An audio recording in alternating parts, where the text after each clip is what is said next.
الله عز وجل شانه سبحانه وتعالى لا يحب أحد أن يتشمت بأحد، وإن كان ذاك الرجل على باطل أو ضلالة، وإن كان على ضلال لا يحب الله عز وجل أن تتشمت به. لهذا النبي صلى الله عليه وسلم كان بالسند التكلم، قال النبي صلى الله عليه وسلم: لا تظهرن الشمات لأخيك فيرحمه الله ويبتليك. اليوم تكلم معي رجل، هذه القصة اليوم حدثت والله من فوق عليائه شاهد.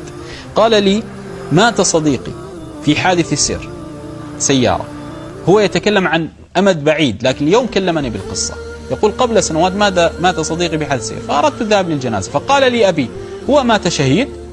يستهزئ بمن مات في الحادث. قال: فمات أخي في نفس الليلة، حادث سيارة بعد.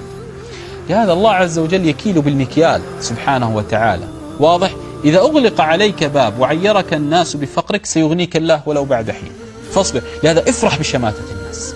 أحيانا أقول للمكلوم: افرح بشماتة الناس، لأن الله عز وجل شانه يكيل بالمكيال، تتشمتون به سأجعل له شأنا، واضح؟ لكن لا ترد الشماتة، اصمت.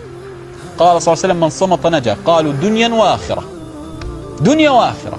لهذا لا ترد الشماتة. إذا تشمت بك الناس افرح ولو كانوا على حق.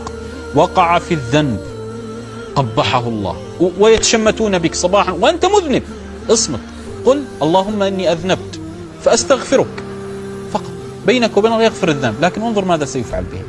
لهذا لا يوجد أحد يعير أخاه بشيء إلا وابتلي به.